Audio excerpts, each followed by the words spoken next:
and welcome to another session with us at Aucademy. I am Dr. Chloe Farahar. I'm a white person with a shaved head.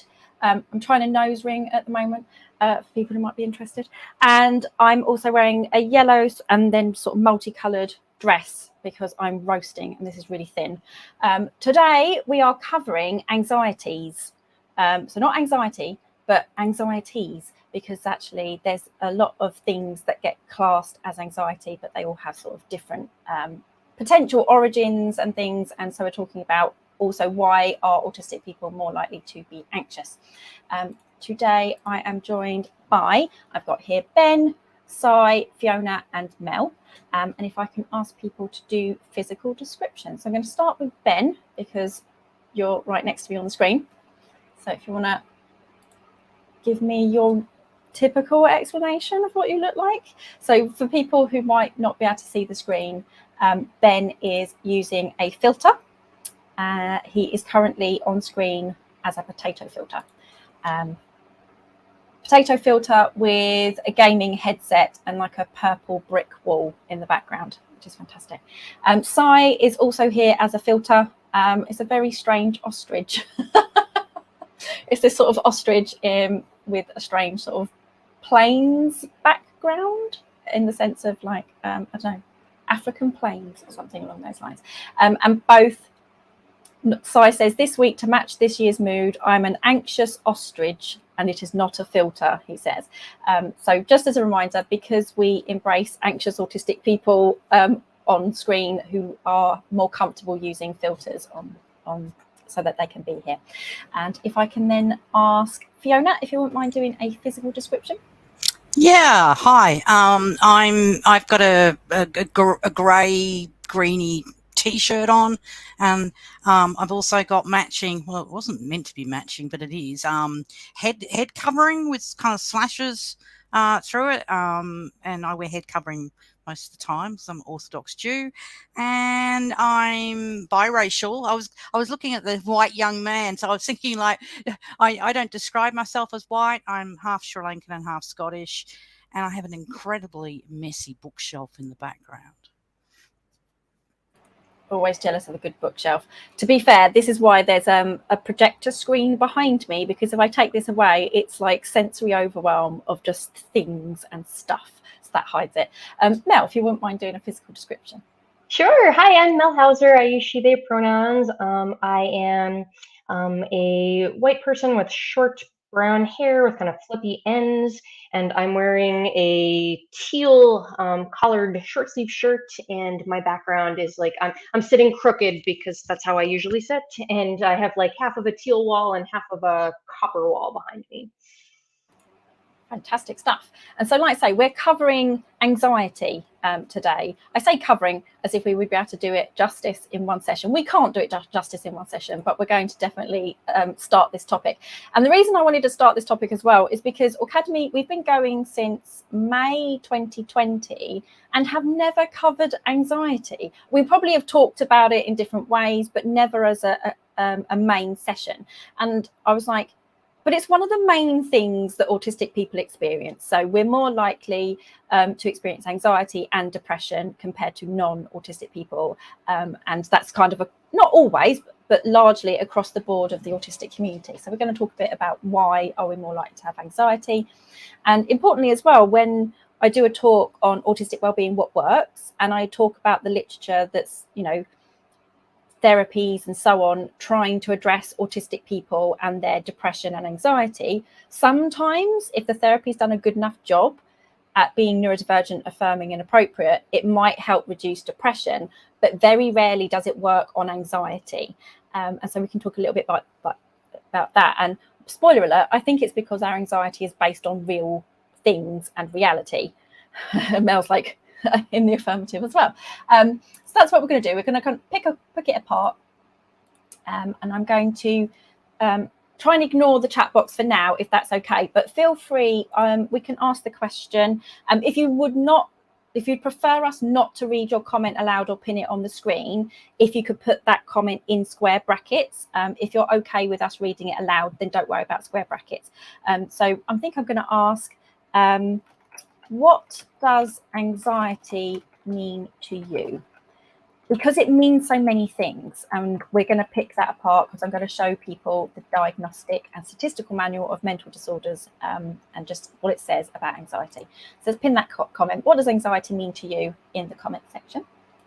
So before we do any of that, particularly because Fiona and Mel have not been on before. So we've had Ben and Sai on because they're one of our sort of regular Aucademy hosts and co-hosts. So what we tend to like to ask our new guests is, when did you discover you're autistic? So I'm going to do that bit first, and then we'll do the what is or are your dedicated interests. I've done it round the wrong way, so I'm just going to go with what I've done. So Fiona, when did you discover you were autistic? Okay, in 1988, it was an unusual situation because I have a spinal cord injury and use a wheelchair, and I had to go for an assessment to be able to drive, right? So they did a whole battery of things, and in that process, I discovered I had dyscalculia and autism. Interestingly enough, nothing happened after that apart from it being written down. So it's it was a long time ago, and my relationship to autism has changed over the years. And that is quite interesting, because is it fair to say you're assigned female at birth, and so you were recognised in 1988, did you say? Yeah. As autistic.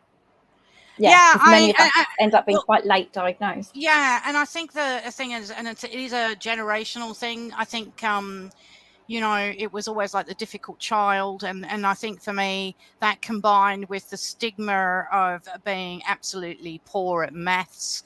I mean, we had special classes and they prayed for you, basically. We didn't learn any new skills. So there was what's the word? There was a deviancy narrative that was there anyway, and also I was not really traditionally female, so you know, just weird. No, but I still personally find that really fascinating. So like I say, 1988, and some of us were clearly autistic. We just had the audacity to be born female, and so we got missed, as a number of us did. So Mel, when did you discover you were autistic? Very recently, actually. So, you know, like many late identified autistic adults, I got my diagnosis in the context of autistic burnout.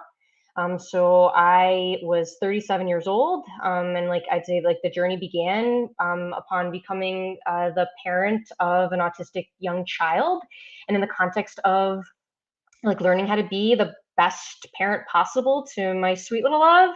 I had to unlearn, because I'm a medical doctor. I'm a family physician here in the United States, and like I had to unlearn like so many like brain rules as opposed to world rules, like that my medical training had taught me. Anyway, so I in the context of immersing myself in the expertise of autistic adults, and you know, autism became my monotropic focus, and then COVID happened, and I had a really, I had a job that was a poor fit for my access needs, and ran myself into autistic burnout and started presenting more stereotypically when I lost the ability to mask.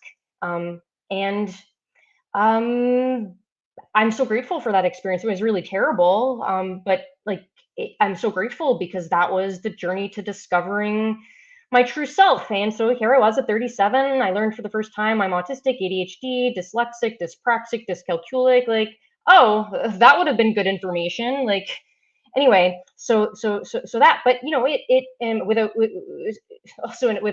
PDA profile, and so like recognizing that what was always labeled as like being a control freak was actually a sensitive threat detection system that's going to play into anxiety so much. It's like, yeah, no, my limbic system decides when I'm not safe. And when you grow up being told like, oh, it's fine, you're okay. I mean, just like that is so invalidating.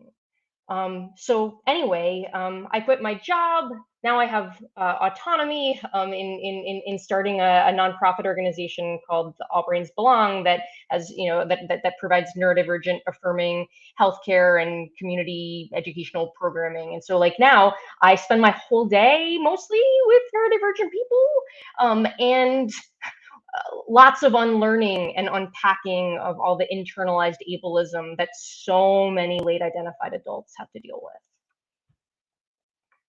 And we're definitely going to talk a bit about that in terms of the anxieties that come from different ways of being neurodivergent as well. So for instance, if you also have that PDA profile, so it's pathological demand avoidance in quotation marks. We talk about it as a persistent drive for autonomy, usually on Aucademy, and any other way of discussing it that doesn't pathologize that experience. And I think I'm right in saying, Sai, you can correct me if I'm wrong, that there's that discussion that PDAs are like the canaries in the mine, like you are so sensitive to threat in your environment. So it kind of makes sense you have that heightened anxiety, and then that heightened anxiety means avoiding demands or expectations because of that extreme sense of threat and that need for autonomy.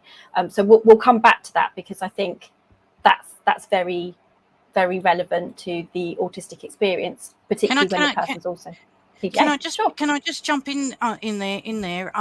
It's the other aspect of this, and again, you may be told directly or indirectly, but there is that sense of being, certainly in my case, of being under surveillance.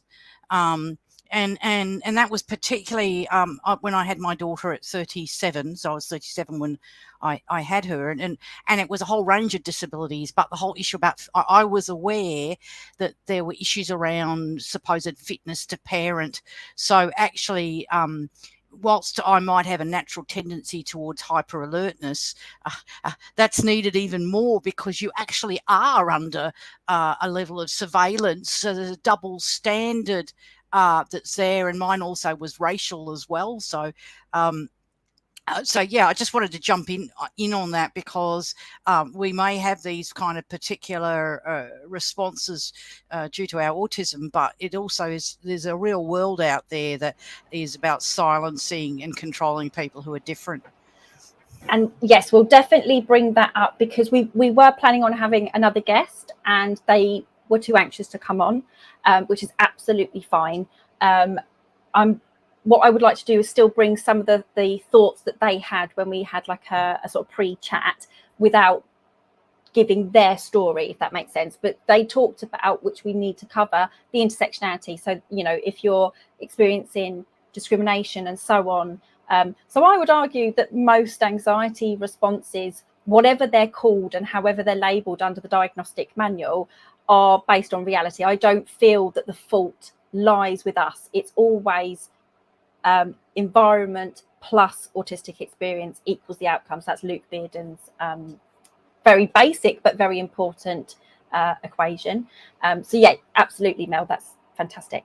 So very, very briefly. Oh yes, sure. Go ahead, John. Can I just add in, because I don't trust my working memory to like let this like not be said right now. Related to what you just said, where this is anxiety is based on reality most of the time, which is why the traditional mental health approaches, for example, cognitive behavioral therapy, is ableist. It's neurotypically biased and ableist, because if anxiety is from you're telling someone that the reason they are anxious is because of their irrational thoughts, when you don't really understand their experience, you don't understand their neurophysiology, that's not okay. 100%. And that's yeah. So like I say, that autistic wellbeing, what works talk that I do, where I say, I go through a number of things that we experience, the invalidation that we experience as autistic people just on a day-to-day basis growing up and as into adulthood. And once I've explained that, and then I talk about the literature and say, why do you think we don't see anxiety reducing in these studies? And it makes sense, because we don't have faulty thinking. Sometimes, I don't think we should call anything technically faulty thinking. Sometimes we might have developed much more intense thoughts because we've experienced very negative things. So actually, yes, you might want some support to try and, I guess, come to some logical rationalization with those thoughts, but they're based on, or they were based on, reality. So I don't think anyone has faulty thinking, and that's the issue when we are typically CBT, so cognitive behavioral therapy, is the go-to therapy in lots of countries, but it's based on the idea you have faulty thinking. And so I think this is why we don't see anxiety reduce in those spaces, because it's sticking on a band-aid and then sticking you back out into the disordered society where we're going to experience really negative things. So I'm just double checking we're all right with the private chat. So there's nothing I need to read out loud. Is that okay? Or there is? Just double checking. Okay. I've got the filters, like a potato and an ostrich just like shaking their head no at me, which is fantastic. And Ben and Sai, if you're also pinning comments that look like they're really, really useful from our Aucademy members in the chat box. Is that right?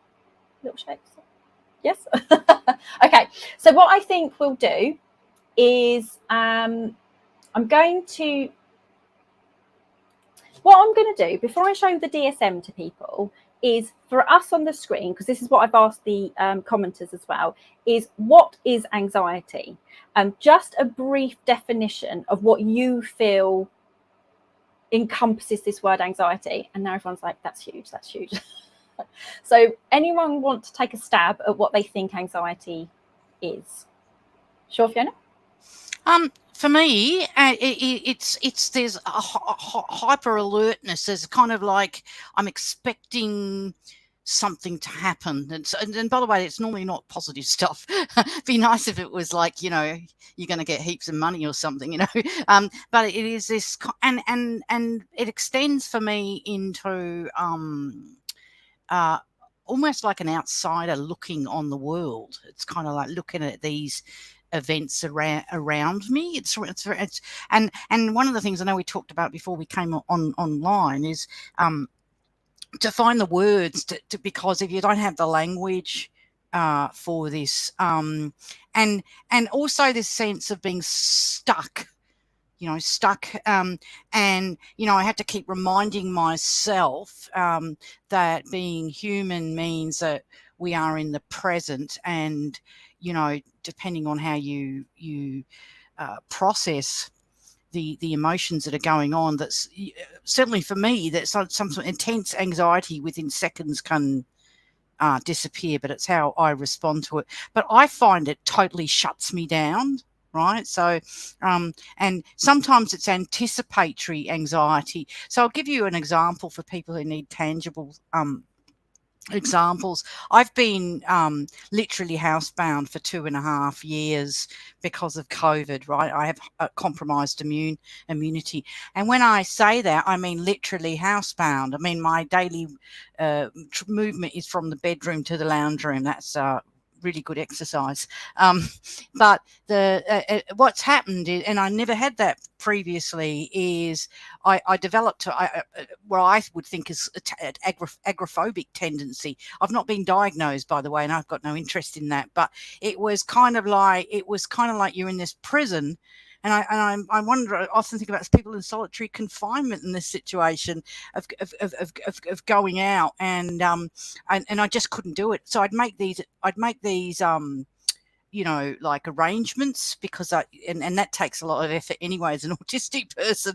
Say, okay, you must have make a time to have someone for lunch, and then by the time about an hour or 2 hours before, I think, why the hell did I do this? And sometimes I cancel and all this kind of thing. But it became just a lot more brutal, the idea. And all I can say is thank God that my 21-year-old daughter, who's absolutely filthy bossy, she's learned to be, she said to me, Mum, we're taking you to Glasgow. So I'm at Dundee, right? And she said, we're staying overnight and we're taking you to Glasgow for the weekend. But I was terrified. So it is that sense of kind of being out of your skin, looking in. But it has physical effects as well, you know, and that's the other thing. It's not just a mental thing. So, you know, I take medication to regulate that. I probably won't say any more now because I chat a lot, and Actually, I think Mel and I are probably cousins on this, just chatting a lot about this, and and avoiding trying to shut down anxiety, because you can have positive anxiety, but it can also be extremely destructive. And in my case, and it's everything. Life is always complicated. So I had a nervous breakdown about 12 months ago due to bullying and harassment in the workplace. And what happened was a reoccurrence of my complex PTSD. And then I found, and this might come up, and Mel might be the go-to on this, is there's so little research on the relationship between complex PTSD and autism. There is a book out there, but so it was hard to know what went to what. But basically, if you don't manage that anxiety, it can be totally destructive. Thank you. And there's so many things in that as well that we might hopefully touch on at different times as well, which is it's that physical response, for instance. So it's not just a thought process, or just, there's no just about any of this, but it's multiple layered. And then we're going to talk about things like what happens when you're disconnected from your body. So if you have limited interoception, there's no judgment on that. It's just how you experience the world, but you struggle to recognize how you feel on the inside of your body, for instance. So when to go to the bathroom, when you're hungry, then it makes it hard to recognize how you're feeling. And that's when we get alexithymia, or more likely to experience alexithymia. So you can see if you're going to have that disconnect, then it's going to make it even harder to recognize, when am I anxious? This situation, maybe I shouldn't be in this situation. All of these things are going to make it harder for somebody. So me personally, I also take a very low dose citalopram for anxiety, to just take the edge off, so that I can manage the physical. And Fiona's showing us their box as well. And it's to manage the physical. I can actually, I think personally, and this is going to be different for everyone, I can manage the anxious thought processes, because for me, it's a lot of problem solving about something. I don't just necessarily ruminate over and over. I actually try to problem solve. So I can manage those thought processes. It's the physical sensation, because I have heightened interoception. So I have incredibly heightened sense of my body, what it feels at all times, which is why I shave my head, because I have heightened tactile sensation. So for me, I just need something to reduce the sweats and the tunnel vision and the heart racing and all that kind of thing, because it's that makes me very distressed and uncomfortable. So Mel, what do you think is this thing called anxiety? I initially, when you asked that question, I felt anxious because I was not prepared, and like my brain says that there's like, how am I supposed to be when I'm presenting at a thing? And it also reminded me of I remember being like a young 20-something in undergrad university as a psychology major, and like learning about anxiety academically for the first time as an unrecognized autistic person. And like I felt like what was being presented to me was not the big umbrella. And as a systems thinker, I felt uncomfortable, and that I didn't understand the construct because it was not presented like as top down as I needed it to be. And I think that in the past 10 years as a physician, I think like what it comes down to is like zooming way out to say, how are we conceptualizing the top down cognitive experiences of anxiety and like the bottom up like somatic or body related experiences of anxiety.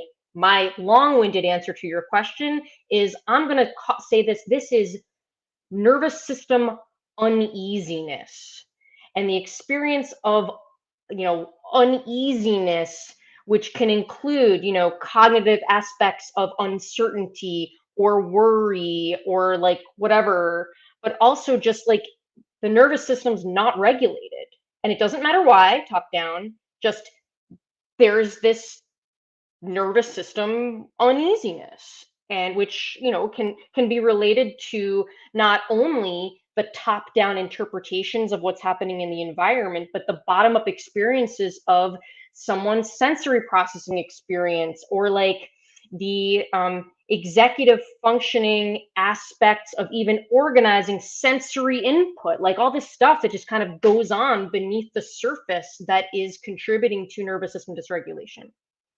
Can I just jump in there? That's great. I mean, that sense of unease, and you know, it's interesting because when my own writing, you think about I like playing with words, but you think about the word disease is dis-ease, and I think that for certain groups, and I've thought about this, being Jewish, for example, is there always is this sense of and sometimes it's been used as a negative thing, but that the potential of something nasty lurking in the world, and you know, I mean, even now, like with anti-Semitism, and it's not a paranoia. Some people say it's paranoia, but knowing that things can happen, and the same with the racist policies for people who've lived through colonial experiences, and remembering the fact that, I mean, this goes beyond autism, but it's about autism in context. Is like in my family, there's a whole bunch of people with inherited memories, you know,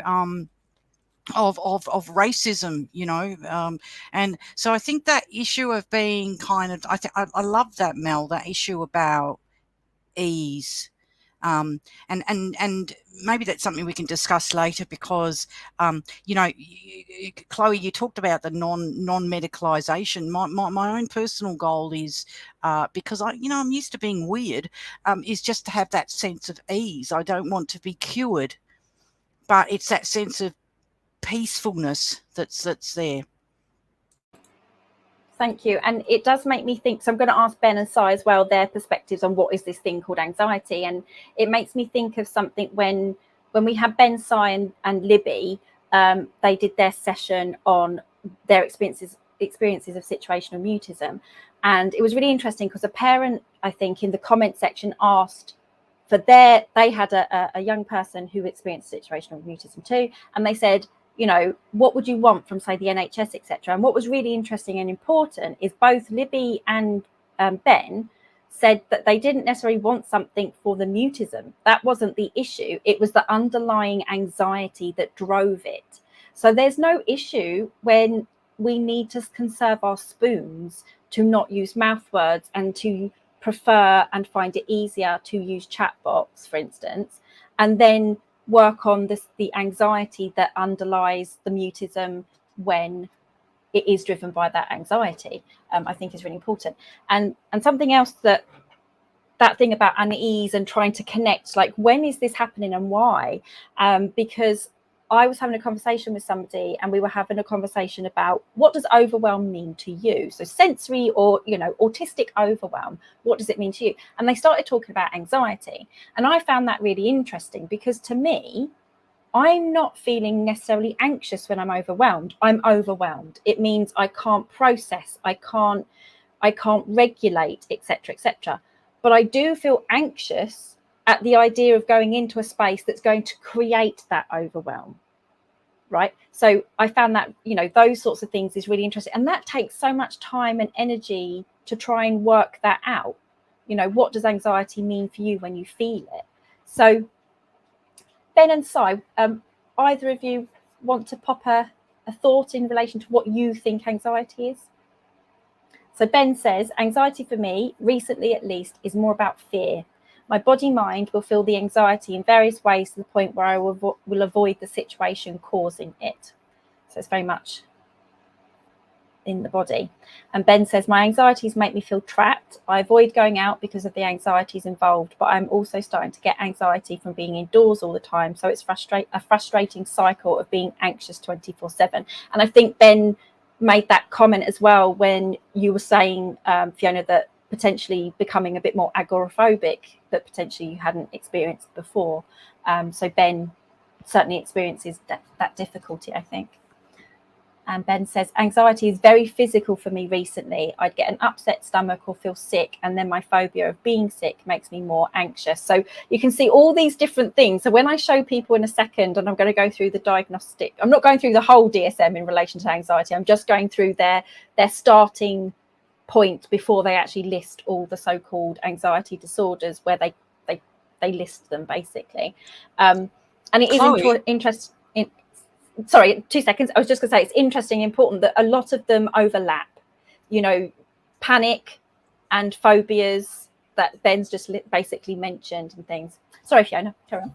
No, sorry, I often don't know when to interject. No, you're fine. But I liked your comment about the different experiences of between anxiety and being overwhelmed. So one of the things, just again a concrete example, is I have kind of a hypersensitivity towards certain noises. Not everything. I loved the theme song, by the way. I felt really uplifted by the music at the start of the show. It had a very physical thing, but things like lawnmowers and drills and things like that, right? Now, the thing about it is being overwhelmed because it's very fast moving physical thing that I feel like I'm going to explode. Right, explode. And I joke to my daughter, and Mel, I don't know, don't take this the wrong way. I think I keep saying to my daughter, thank God I'm not living in the United States, because if I had a gun, seriously, and this is the sad bit about it, is this strong impulse I'm trying to control about having a reaction to this noise from the neighbor, that I reckon I would have shot a person. You know what I mean? Like it's this being totally overwhelmed by the sensory experience. Anxiety doesn't even come into it. Yeah, so I think, is everyone else maybe connecting that idea as well, that overwhelm doesn't necessarily mean anxiety, but we can certainly feel anxious knowing we're going into an overwhelming space, for instance.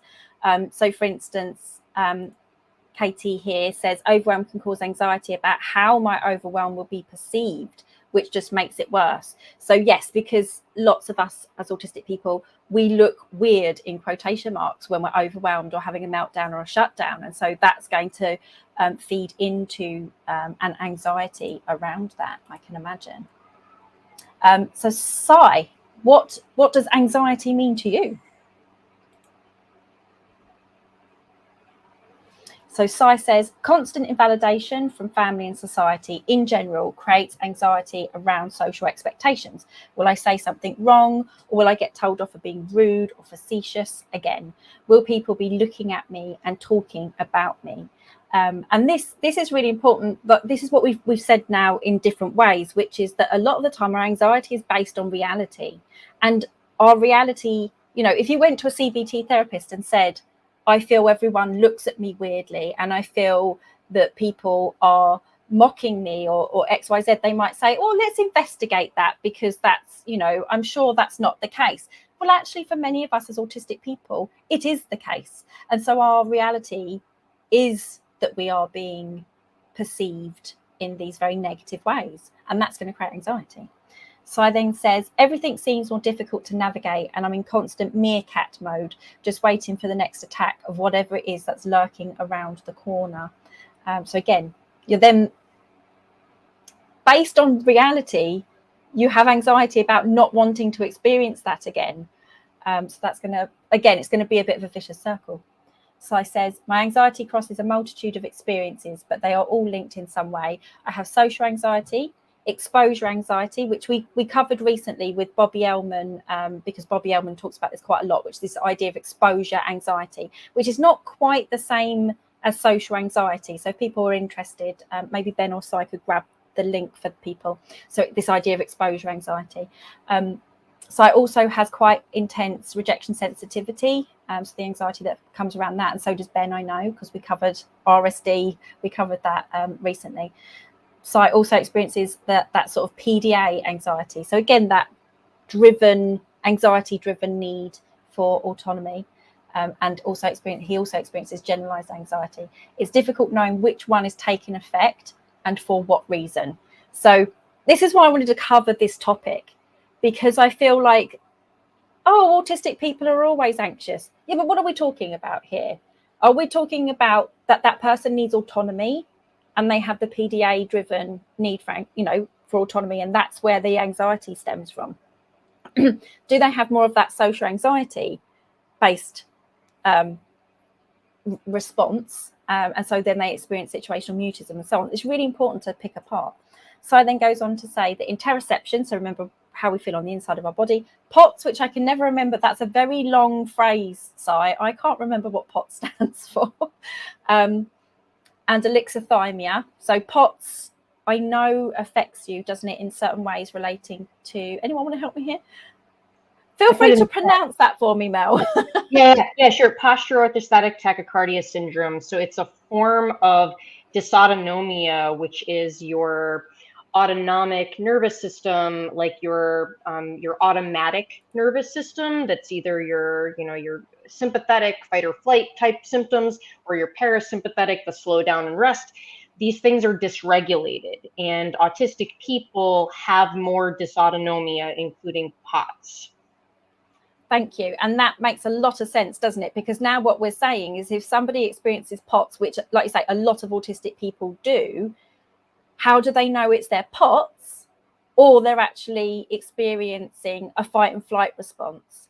So what Si is saying here then, interoception, so how you feel on the inside of your body, the fact that he'll be dysregulated with the POTS, alexithymia, so not knowing, how do I feel? What does my body feel like right now? And what relation does that have to a feeling like anxiety or happiness or sadness? So all of those things, he says, means that I struggle to recognize that I'm anxious at all until I'm overwhelmed. I might not feel the physical response or know the difference between anxiety and is it just my POTS popping in to say hi. It's difficult to know what is a physical reaction to a health condition, injury, or if it's anxiety because of perceived danger. So now you can start to see how complicated this thing called anxiety is for autistic people. Well, and also, like, because of the relationship between the physical and cognitive body, and how muscles could, for example, contain memory. But I was just reading that. What you just said, Si, is the idea. This is so bloody exhausting. To cognitively deal with this issue, and no wonder many of us get so friggin' tired.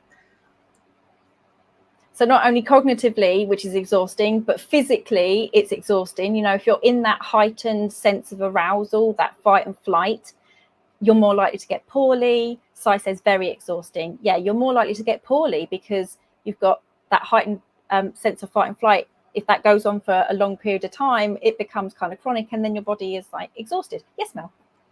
I would also say that since the autistic community is at increased risk of long COVID, you then layer on all of the physiologic demands. So like more dysautonomia, more brain fog, more, I can't breathe. There's all these physical sensations that physically are exhausting and cognitively are legitimately scary. And you can be responding to your internal experience or your environmental stimulus and have like a huge response to that. That's part of dysautonomia. So actually zoom it, like backing up earlier even. So if you have a more sensitive neuroception or threat detection system, as many of us PDAers do, for example, so you're more sensitive to threat and these subtle things, and then that includes your own internal physiologic experience. So then so of course you're going to think something bad is going to happen because that's your lived experience. It's something bad has happened before. And it's not that it's rational or irrational, it's just happening. And your huge response and then your interpretation of your response and having that prolonged response because you're dysautonomic and you didn't know it. I remember when I really, really think about it, I didn't call it anxiety because I didn't call it anything. I just felt bad. Like many people, dysautonomia starts in puberty. That is a common, it can start earlier, but that is a common place where autoimmune disease is kicked off, for example. So, and then on top of, when you think about when autistic people would then go through any big stressful experience or a pregnancy or a surgery or a COVID, all the things, this is actually affecting your blood flow to your brain. So even more complicated, all these layers. How could we not feel terrible? Yeah, you're right, Mel. And I think the problem is, and you'll get onto the DSM in a minute, Chloe, is this sensational appetite for categorization and putting things in boxes. But, you know, in fact, for me, it just reminds me of like water, just water moving along in the flow. So, I mean, so one of the things for me, and you can't get clear answers from medicine with this, is that since my nervous breakdown, my memory is shot. And I always had the joke, I can't sell my body these days. I can only rely on the brain, and it's quite disturbing. I keep telling people it's probably going to come back, but I think the thing, as you say, with long COVID, it's going to be interesting about how people process this and what sort of support that they get. Thank you. We've already picked apart some really key bits before I even get into the DSM, so this is really good, and people's, you know, perspectives on this thing called anxiety, and so much intersectionality. Like you say, if you've also got a physical health condition, if you've also got, you experience alexithymia, interoception, and then you've got the reality of we live in a disordered society. We live in a very disordered society that's very noisy. It's very sensory overwhelming and threatening as well. And this is actually a comment that I had that I was going to bring up at some point, but it makes me think of, so there was an episode of Elementary, so the American version of Sherlock with, oh no, what's his name? Lee Miller. I've forgotten his first name. He's amazing. And he plays Sherlock in the American show. And he talks, he's in AA, he's in Alcoholics Anonymous, or Narcotics Anonymous, I think, so it might have been NA. And he's talking about how he genuinely thinks, now he's definitely autistic. If you haven't watched Elementary for a while, watch it again. He is very well coded as an autistic person. I think it's actually really quite good, considering how many poor depictions we get. They never say he's autistic though. And he's explaining how he believes he's born in the wrong era and the wrong century. It's too noisy. It's just so overwhelming. And he has to do all his puzzle solving and detective work because the world for him is just so overwhelming. And I think that's what we're experiencing as autistic people. We don't live, unless we're lucky, in spaces with low demand, low arousal on our sensory experience that we have, which is definitely heightened for a lot of us. And so, yeah, this idea that we're probably born into the wrong era. Yes, Mel. And when I say quieter time, I don't necessarily mean just noise.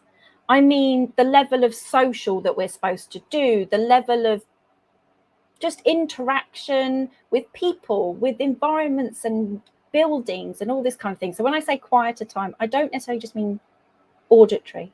Yes, Mel. I was just going to say that, like, one of the most powerful supports for many people is, like, when people learn that they're autistic and start the journey of, like, learning about their nervous systems, often for the first time as adults, like, it's the difference between you're in a situation, you are anxious, or, like, you know, what in whatever bucket of anxiety we're talking about, but when you can blame the environment instead of blaming yourself, that's a game changer. Right? Like, so I'm in a situation, I feel terrible. I don't really know what kind of terrible, but I know there's nothing wrong with me. It's that something in the environment is doing something. Like, that paradigm shift for myself and for many people is a game changer. And I think that's important. So, for example, the other thing from cross-cultural perspective is how there are differences how people negotiate their environment. So, for example, in a Sri Lankan context, you know, silence is very proactive. You don't have to respond or engage. Whereas I think that in many Western cultures is that sense that you have to kind of put in. You can't sit back and observe or move through different spaces. So I think I think the environment issue is how we make sense of that's really important. And this is all actually reminding me of why a number of other reasons I wanted to do this session. So the notes that I made for myself is like, what are we doing this? Like, why are we doing this session? It is because we see greater rates of anxiety in the autistic community. So it's really important. Yes, we have greater anxiety levels at baseline than non-autistic people. And it makes sense because we are experiencing the world in a different way. We process that sensory information differently. So it's really important to know your normal.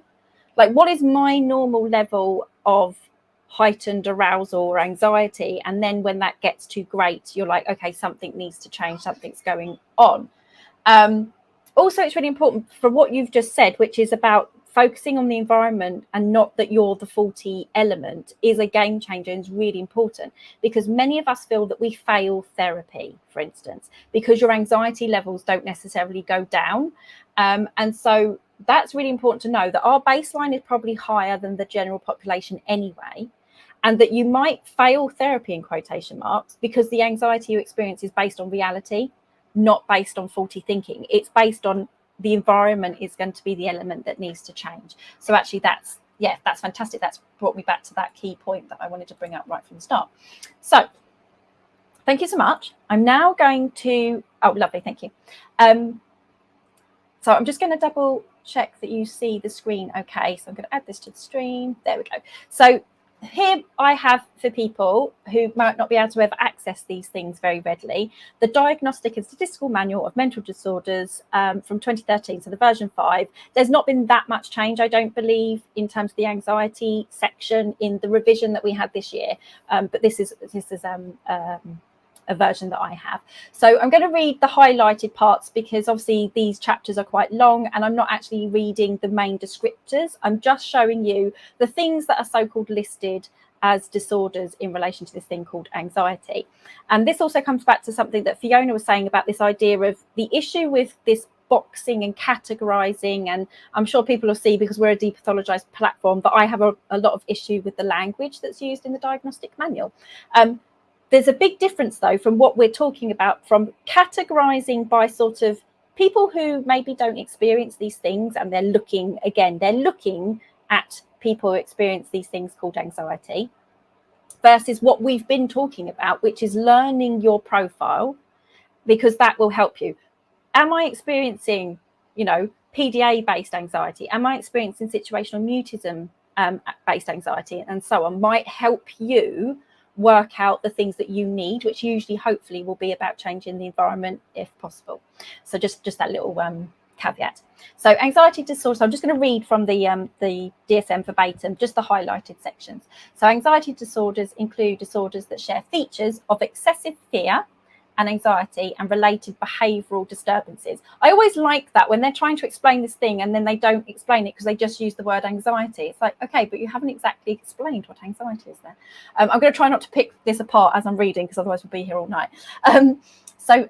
Where are we? And related behavioural disturbances. So fear is the emotional response to real or perceived imminent threat, whereas anxiety is anticipation of future threats. That's helpful. Okay, so anxiety, anticipation of future threats, versus fear, which is a very imminent feeling of something that's happening. Fear is more often associated with surges of autonomic arousal necessary for fight or flight. So again, all that sort of heightened, your heart rate increases and so on. Fear is also associated with thoughts of immediate danger and escape behaviours, and anxiety more often associated with muscle tension and vigilance in preparation for future danger and cautious or avoidant behaviours. And that's quite interesting and important because we're talking about avoidance here, right? So that makes sense as well when we're talking about the PDA-driven need for autonomy.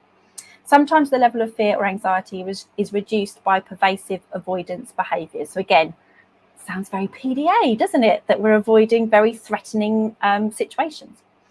Anxiety disorders differ from one another in the types of objects or situations that induce fear, anxiety, or avoidance behaviour, and the associated cognitive ideation. So the way that we might be thinking around those associated anxiety thoughts, if you like. And what's really important is that at this point in time, PDA is actually not in this diagnostic manual. To be clear, although they're talking here about demand avoidance, which is important. While the anxiety disorders tend to be highly comorbid, so co-occurring with other anxieties, They can be differentiated by close examination of the types of situation that are feared or avoided and the content of the associated thoughts or beliefs.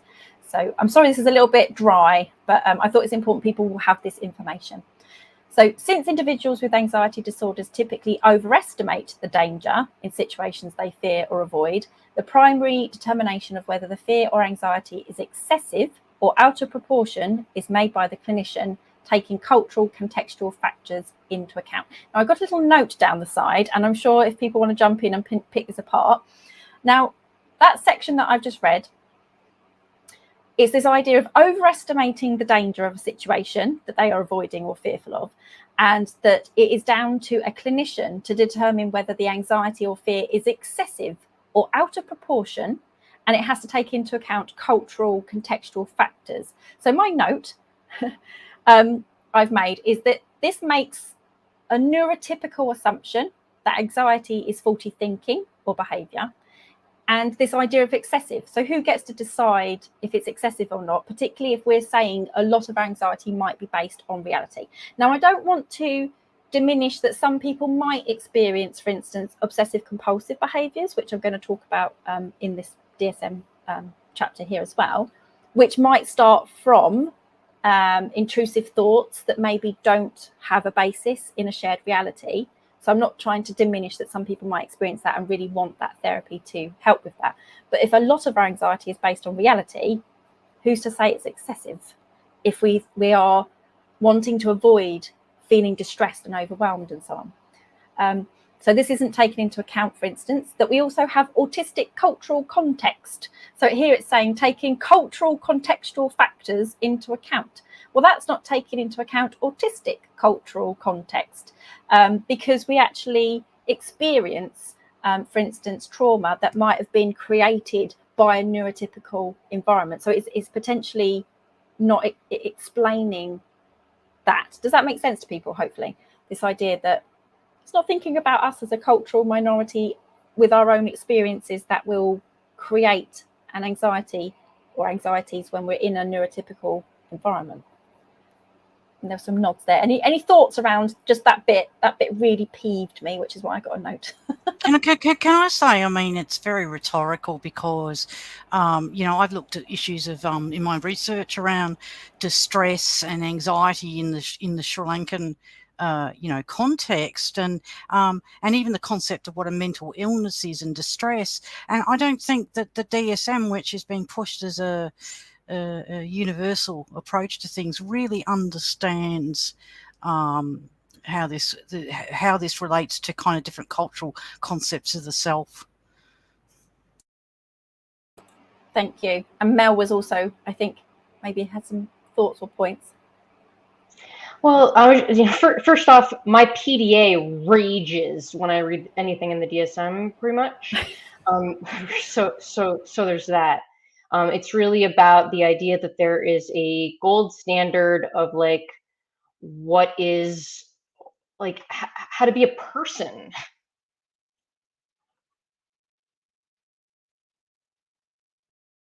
Yeah, so triggering. And we've also got Sai. So I'm put myself at the bottom. We don't need me. I can cover myself. So Sai here is saying my anxieties come from some form of trauma, and all trauma is subjective and individual. One's reality is as real as anyone else's. And yes, this whole issue with who's getting to dictate whether your anxiety, for instance, is excessive. And I think our bodies and our brains are trying to tell us something. And maybe we've been basically gaslit by society and medical professionals that, it's not that bad and it's faulty thinking. Sure, Mel. And this begins as, it begins in toddlerhood. So if I am a young child and I say that, or I feel that something is it's triggering, something's too loud, I respond and I get the message, it's not too loud, it's not too bright. And like, so just decades of invalidation where if you become a person who often loses the ability to trust one's intuition. Because if I don't even know whether something's loud or not, like, I guess I don't get to know whether I'm hot or cold or like anything. And then you have the brain body disconnect flow that you mentioned before. So your brain body disconnect, and then as trauma further increases, if you don't have relationships and the co-regulation experience, that just, then you have like person world dissociation. Like that's the trauma train.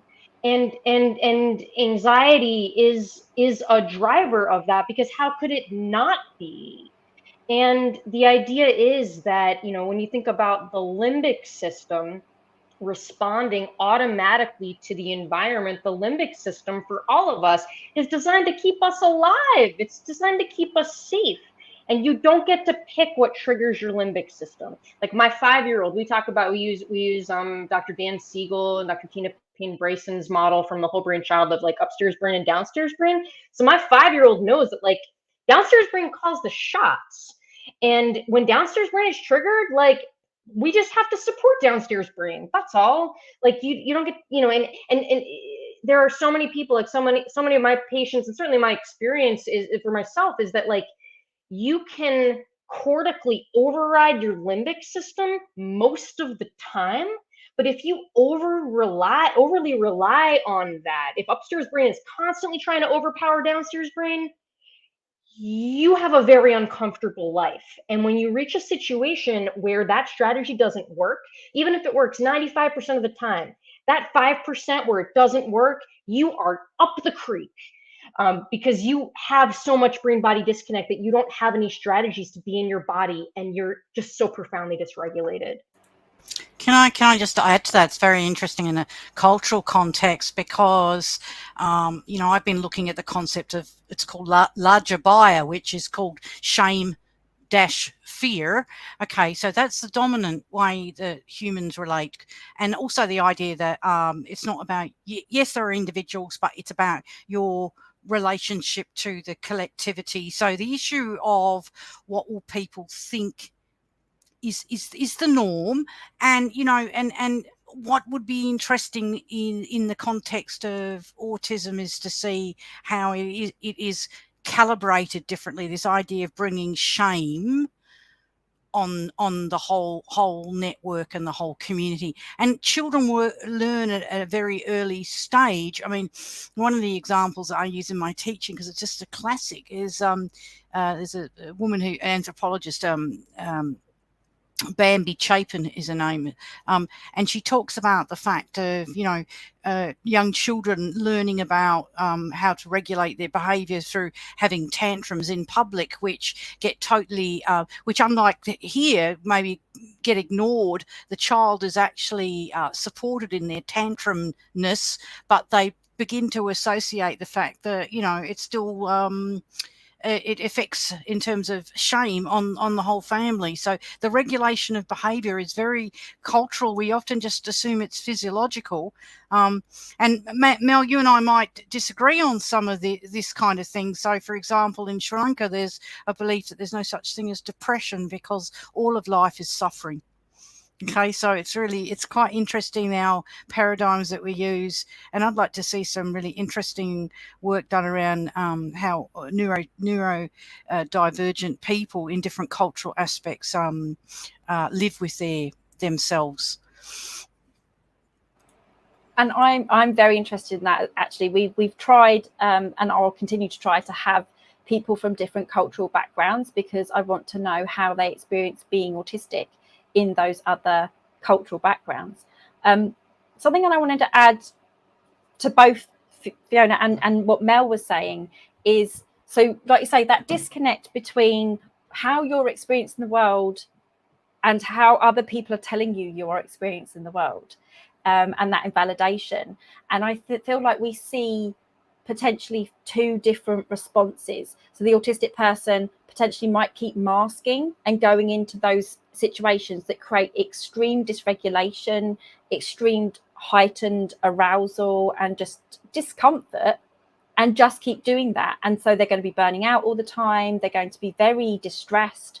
Or conversely, we might see more people who don't leave the home, for instance, because they're not being given, so like Ben, were you nodding then? So I'm just thinking like you're going to see more people who haven't been taught how to be in those spaces, or that those spaces need to change so that that person isn't dysregulated, anxious and distressed. So I feel like we see those two sort of polar opposites almost in the autistic community. We push through and mask and get distressed and overwhelmed and dysregulated, or we stay home, we don't leave the home because the anxiety of like going out in the world, we know what we're going to experience and it's not going to be pleasant. And then you have, sadly, the added issue, like, so Ben will talk about this at different times, don't you? So the issue of like, you would like to do things, but the world is very anxiety provoking for somebody who gets that dysregulated and overwhelmed. So I think we see that quite often. So you're not getting people, yeah. And both of those pathways are shamed. Is that what you're saying, Fiona? So like this idea that, oh, sorry, Mel. Yeah. So if you stay at home and don't go out because it's overwhelming, distressing and anxiety provoking, you get shamed. And if you mask and keep trying to do those things and then you get burnt out and all these kinds of things, then yeah, you're being shamed anyway, because that's why you're masking. Well, I think the shame, can I say, I think the shame issue is really interesting because, you know, there is an assumption that there can be a corrective and a person can get better. And I think the danger that we have these days, and I haven't heard all your previous programs, is there's an assumption, certainly this process that I've been going through in the last year or so, is that if you have reasonable adjustments or reasonable accommodations for the US folk put in place and in the workplace, that will somehow act as a cure or a corrective, that somehow you'll go back to that normal baseline. And I think that one of the problems that I have is that there is this push, and it's very high pressure of putting back the competency back on us, you know, and blaming the victim as against, you know, system failures, and also that issue of regulation. So again, I'm happy to speak personally about this thing, to say, well, you know, when will you have these anxiety moments? You know, I'm meant to anticipate them, you know, or something like that, and you can't calibrate that kind of issue. And then what happens is, in my case, I mean, I'm under a what's called a competency assessment at the moment in my workplace, you know, which is horrific. But that assumption that you can't be competent with these kind of ups and downs and this idea of changeableness. You know, the system's very much rigged against us because everything has to be concrete and mapped. And I think what's quite important there is like you say, even if we were really, really lucky, and this is like a unicorn, right? To find a workplace environment or a school environment or whatever, a community environment, whatever it might be, that is actually very good for us, for it's accommodating, it means we're regulating well, we're not having to mask, etc. You still then have to go out into the world. So sometimes I've had a school actually asked, you know, we've got a lot of masked autistic people, could you come in and help us, you know, maybe help them demask, etc. And I'm kind of like, until you can make it safe outside of the school gates, I don't know that I would want to do that. So what I would want to do, and we'll talk about that towards the end, in terms of, because this isn't all doom and gloom. I want us to also talk about like what are the practical things that we can do about anxiety and so on. And my main go-to with everything in relation to autistic experience is learning a profile, asserting your needs, and asserting boundaries. And that will, on its own, not on its own, but as part of a process, means that you may reduce your mask use, or you at least take control of your mask, and then you'll do what Katie Monday talks about, which is shielding. So that's moving away from masking to shielding. But you don't want to completely just demask vulnerable autistic people, because they still have to go out into a very dysregulating, very prejudiced and discriminatory society. Si's point here as well, which is Si saying we are taught to be resilient, in quotation marks, because learning to become more traumatized is a good thing, apparently. And that's one of those very frustrating things. Whenever I see something that says resilience training and things, I'm like, no, we don't want to be resilient. We shouldn't have to become resilient to very traumatic environments and society and people, and that's the wrong take to have.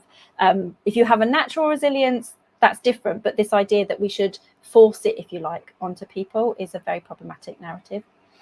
Okay, so I knew it's really easy to pick apart the DSM. So where have I got to? So if somebody has, say, separation anxiety, so-called disorder, they are fearful or anxious about separation from attachment figures to a degree that is developmentally inappropriate. Remembering I don't like any of this language. There is persistent fear or anxiety about harm coming to the attachment figures and events that could lead to a loss of separation from attachment figures, and reluctance to go away from the attachment figures, as well as nightmares and physical symptoms of distress. So like I say, what I'm doing here with the DSM is just showing you how they've listed, if you like, these different ideas of anxiety. And again, I'm looking at this one and I'm thinking, but if you are an autistic person, if you have been taken away from your main attachment figures, for instance, as I was taken into foster care when I was 2, you know, you can start to understand the reality of that anxiety. And so to talk about it as a disorder, again, it takes away from the reality of that person's situation and what they've experienced. It's based on reality a lot of the time. So just a little dig at that as well. Then we've got the term that we don't use, which is selective mutism. So we talk about situational mutism because nobody gets to select when they become mute. So in the DSM, selective mutism is characterized by consistent failure to speak in social situations in which there is an expectation to speak, such as school, even though the individual speaks in other situations. And we have covered situational mutism and how wrong the diagnostic manuals and the NHS, for instance, categorize it. But again, you know, as Ben and Libby talked about on that session, the anxiety, it would be nice to work on that anxiety, but the difficulty or inability to use mouth words is not shouldn't be the focus. It should be about giving alternate means of communication and making that person comfortable to be in that environment. Right, so just checking the chat box. We've then got specific phobias, which are fearful or anxious about avoidant of circumscribed objects or situations. So you can have phobias around all sorts of things, typically things like maybe animals, natural environments, injections, and other situations. So like I say, this is just listing these different ways that one can be anxious. Then you've got social anxiety disorder, or social phobia. So the individual is fearful or anxious about or avoidant of social interactions and situations that involve the possibility of being scrutinized. And again, many of us as autistic people are going to experience that social anxiety based on reality. We have been scrutinized, we have been invalidated, we have been told all these negative things about how we communicate and how we inhabit an environment. And so you can see how it's not a disorder. It's very, very understandable. Then we've got some notes here about the cognitive ideation. So again, thinking of, you know, the thought process that goes around anxiety. So the cognitive ideation is of being negatively evaluated by others, by being embarrassed, humiliated or rejected or offending others. And this very much ignores lived experience of genuinely being embarrassed, humiliated, rejected, or so-called offending others because they've not understood, for instance, our direct communication. We've then got listed panic attacks are abrupt surges of intense fear or intense discomfort that reach a peak within minutes, accompanied by physical and or cognitive so-called symptoms. It's quite interesting. Panic attacks, they don't really talk about maybe where it comes from per se, but they probably do in the rest of the chapter maybe. Then we've got agoraphobia. So I think Fiona's saying that potentially you're experiencing this. I think Ben feels that you experience agoraphobia, which is fearful and anxious about 2 or more of the following situations. So things like using public transportation, being in open spaces, being in closed places, standing in line or being in a crowd, or being outside of the home alone in other situations. The individual fears these situations because of thoughts that escape might be difficult or help might not be available in the event of developing panic-like symptoms or other incapacitating or embarrassing symptoms.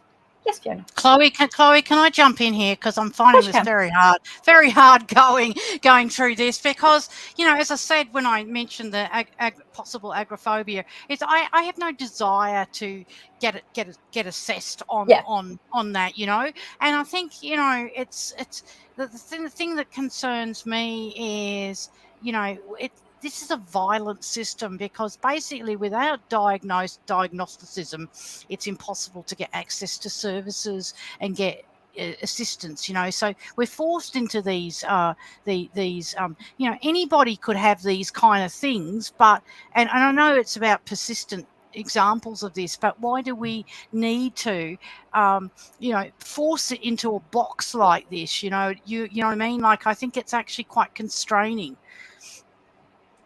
And yeah, I'll just to clarify actually for everybody, so that's a really good point, Fiona, thank you, is that, like I say, I don't agree with the diagnostic manual. What I like to do at times, I don't do this that often, but what I like to do is give people the knowledge of what is sometimes behind like a paywall. So not everyone can access the diagnostic manual to know how these things are discussed and described. And so some of what I do, if I do this, is so that we can pick it apart. And it's also because I think it's really important for people to have that knowledge. So there's a really boring 2-hour video where we literally read the whole chapter on what is this thing called autism, so that people have got that knowledge, and then we say what we actually think autistic experience is. So I definitely don't agree with the manual, I'm afraid. I say I'm afraid, I'm not afraid at all, but for the people who write it, I certainly don't agree with it.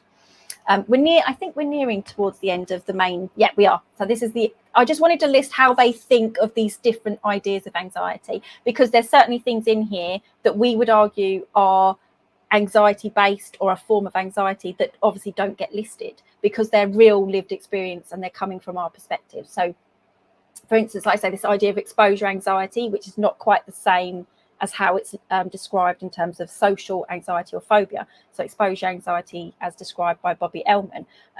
Sai and Ben, feel free, if you've got a little snippet that you could pop up about what you feel this exposure anxiety is, because it's very different.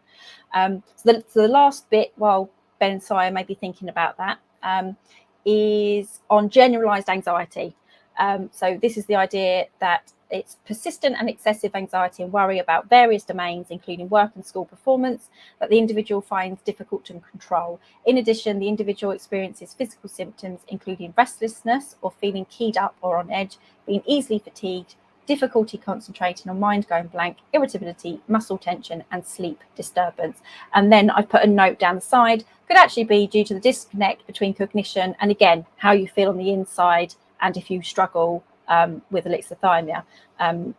So this idea that it's generalized anxiety, like we can't pinpoint where is the anxiety coming from, what's creating it in the environment, maybe that might be because the person is feeling a disconnect, like they're not realizing when they feel anxious and so on. Mel, was that a hand? Yeah, sure. Yeah, and when we think about how autistic people have more hypermobility and related chronic pain and muscular conditions, we discussed dysautonomia, just sleep disturbances, like so much of this is what autistic physiology, like what happens when autoimmune disease is kicked off. So I just find it interesting. It's just this idea, it's just generalized anxiety. And it's like, no, there will be something somewhere that's driving it, or it's being misunderstood from, like, say, maybe actually it's something like POTS, which is, like, say, much more common in the autistic community, but not often recognized or diagnosed in the same way that the greater rates of EDS, so Ehlers-Danlos syndrome, hypermobility and so on. Yes, Fiona. Yeah, I was just going to say that I think there's also an underappreciation of what sleep disturbance does to you.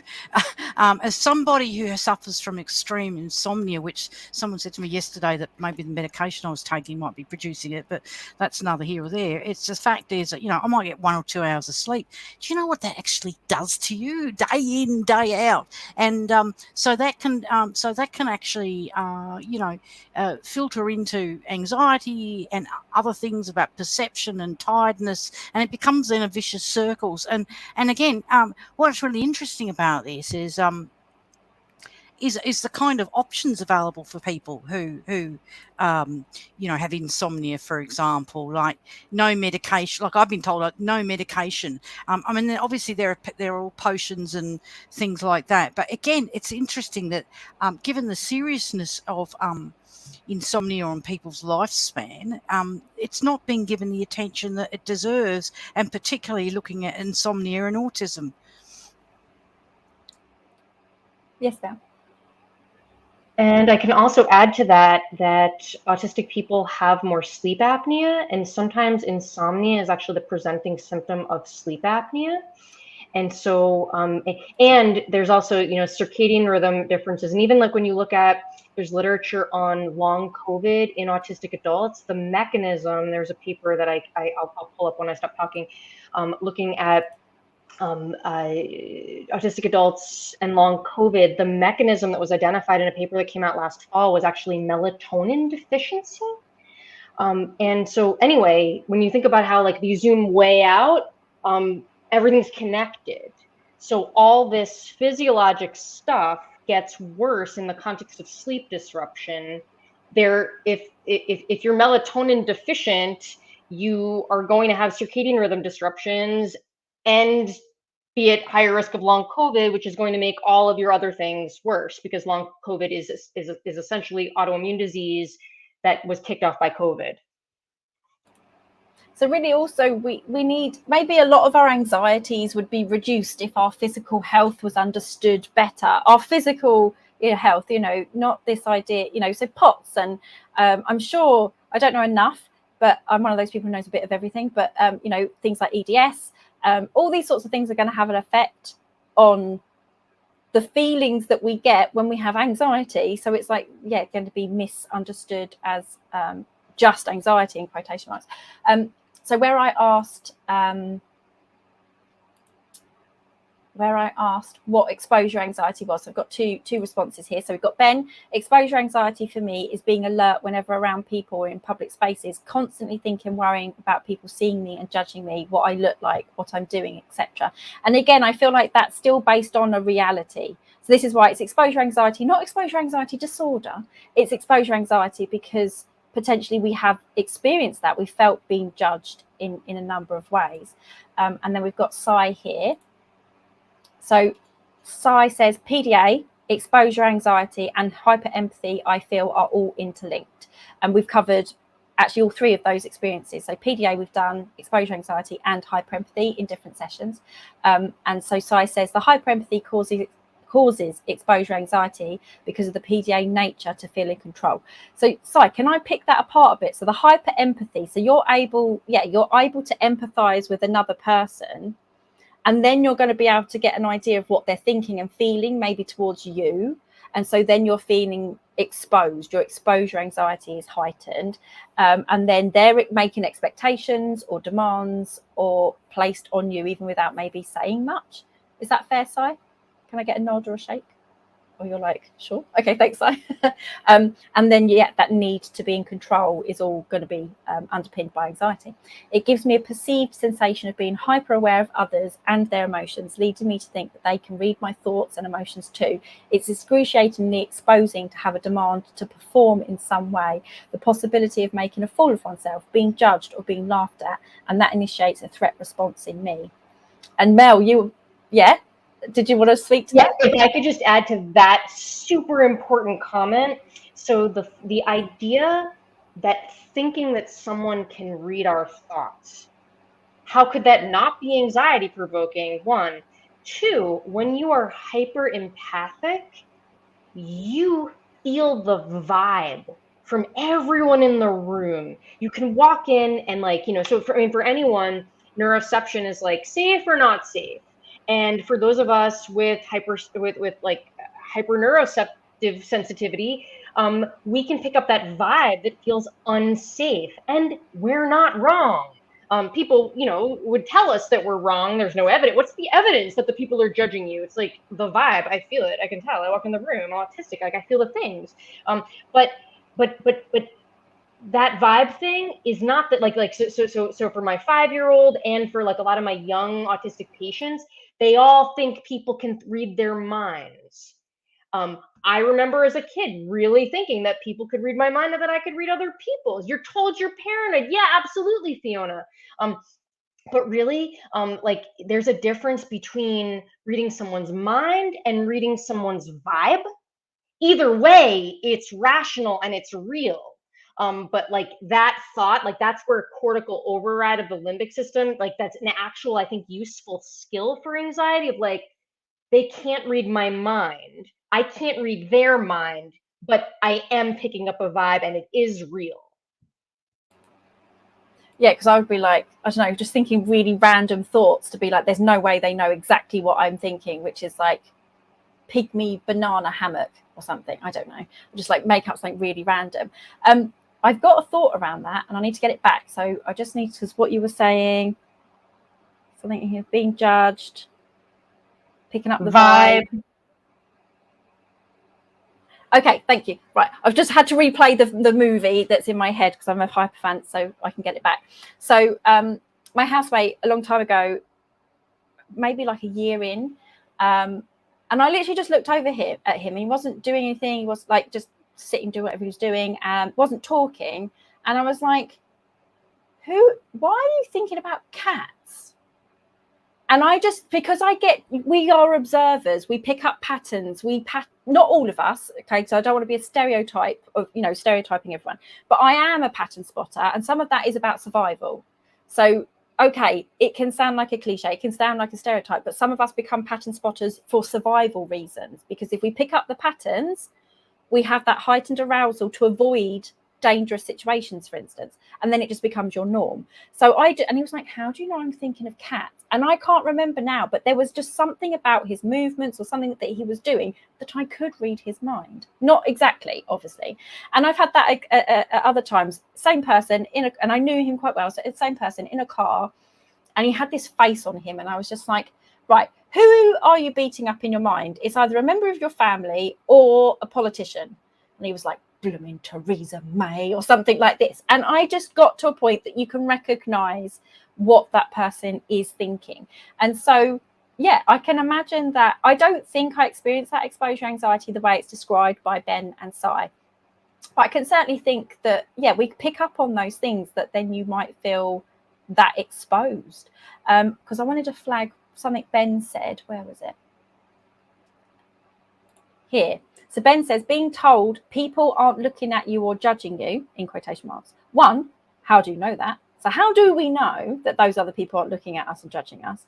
And two, I look at people and judge people, right? I think it's natural to make observations of your environment and form opinions, but the exposure anxiety fears that judgment, and I can't just brush it off. So this is the thing. We know that we're investigating the world and we're looking at people and we're investigating them, not necessarily in a judgmental way per se, but we might be looking at them going, oh, that's an interesting look, or oh, that's an interesting haircut, or something along those lines, right? So then it makes sense that we think other people might be doing that to us. And so then that must be very anxiety provoking for people. And then I think Ben here says, exposure anxiety makes me mask more to feel less exposed, which leads to masking anxiety, worrying about not being able to maintain that mask and what would happen if my mask suddenly drops and I become exposed again or exposed even more. So you can see, again, all these different anxieties that feed into each other is very difficult as well. Oh, so I was like, witchcraft. Was that in relation to my being able to read the thoughts of that person?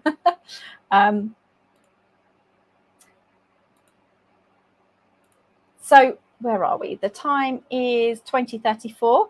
I'm happy to go on for a little bit longer, but if anyone's getting spoonless, so everyone do a spoon check. How are you feeling? Because we don't always connect with how we're feeling.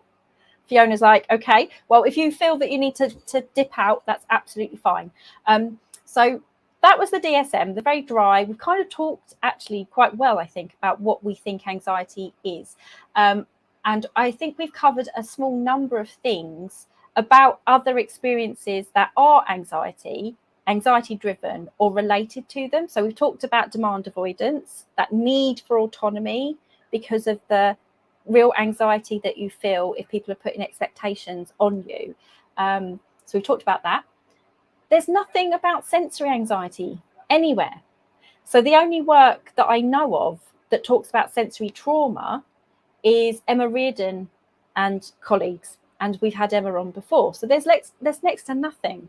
And so again, this goes back to the idea that the sensory might not be the thing that's making us feel anxious per se, but the knowledge that we're going to experience a sensory discomfort, dysregulation, or distress surely means that we're more likely to feel anxious in preparation. If anxiety based on the DSM is future worrying about things in the future. Yes, Fiona. Yeah, I'd like to talk about that, and I think it's very interesting because I think the whole idea of sensory embodiment again is something that's not done particularly well in the West, right? The whole kind of sensory way of experiencing the world, and the fact that many of us have very different sensory ways of experiencing the world. So in terms of the non-anxiety, I like touching things, the texture of things, right? Except people. I don't like touching people, but but I like touching things. But in terms of sensory anxiety, sorry, it's an interesting issue because so I have a hypersense of smell. My daughter keeps saying I could be one of those like tracker dogs in the next world, and you know, and it has a mixed blessing. Like I've smelt dead bodies, for example, in the killing fields in Sri Lanka, which wasn't such a great thing. But then the other side of it is obviously amazing aromas like frangipani and things like that. Like just they're erotic almost. There's a sensuality about it. But in terms of the sensory anxieties for me, actually most smells in modern cities are, for me, have negative effects, which is a bit sad. So that's I do get anxious about, like, and it'll be interesting with the climate change thing here about going into rooms where people are sweating, or have a BO, that kind of stuff. It is a very physical kind of anxiety. It gets back to what we were talking about earlier. So not only am I getting anxious, at the same time I'm also feeling like I'm about to start dry reaching. You know, it's so and so that's really quite difficult in its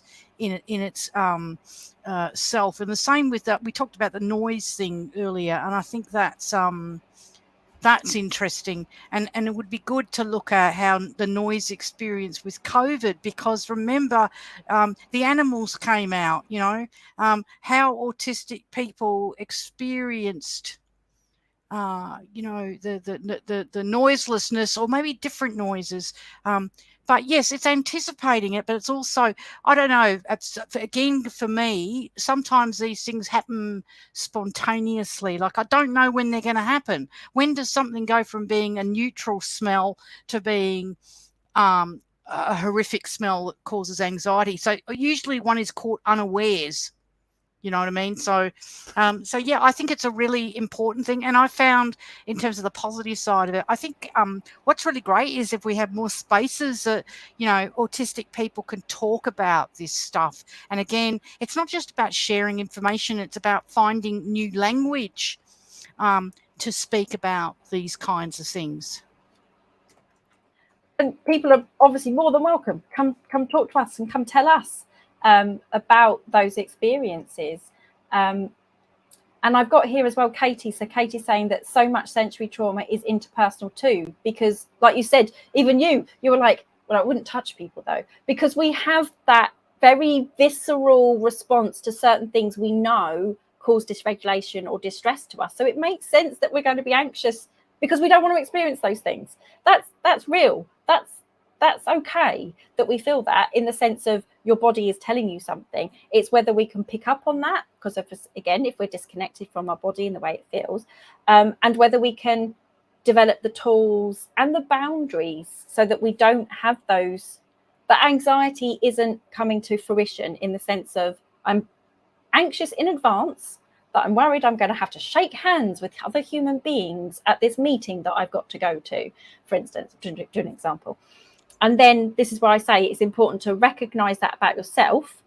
Okay, that's something I'm obviously really distressed at. And then being able to put in boundaries and being able to tell those people, hello, I don't shake hands, have an awkward wave, kind of thing, so that your anxiety doesn't come to fruition. Does that make sense? Sorry, Chloe, I agree. And also there can be contradictions. So like, I mean, it's funny how you picked up on that thing about, touching people, like it is a real issue for me, right? But one of the things, and my daughter constantly comments on this, is I will go up and talk to people, you know, like particularly when I'm out and about talking to strangers. And she said, why did you go and ask that person that question? So, and look, she's great, but it's kind of like, from what I can gather, I talk to people in public, strangers, too much. So then you've got this contradiction that's kind of going on, and I think you're right. It's about it's about developing strategies about how to explain your public self to others. I can see Mel nodding that way there.